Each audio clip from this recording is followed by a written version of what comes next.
रफाकत हुसैन मुमताज साहब उन्होंने एक नज़म तस्वीर वांगर। मां बुढ़ी बीमार दे वांगर, मां बुढ़ी बीमार दे वांगर, मैं भी फुल कागज दे विच हां। कागज दे फुल्लां दी खुशबू चलिए कौन खरीदेगा।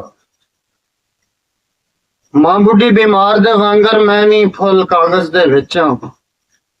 कागज दे फुल्लां दी खुशबू चलिए कौन खरीदेगा। ये गल मैनू कार वाला एक बाबू रोज ही कहंदा है।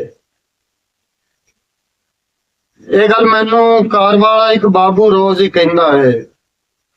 जद मैं मुड़ के घर नूं आवां, मां बुढ़ी बीमार नूं वेखां, पलकां उत्ते हंझू ठेकां।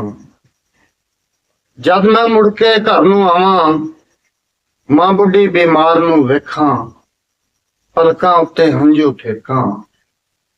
एक कड़मियां दिहाड़ी राते मैं बाबू दे कमरे विच सां।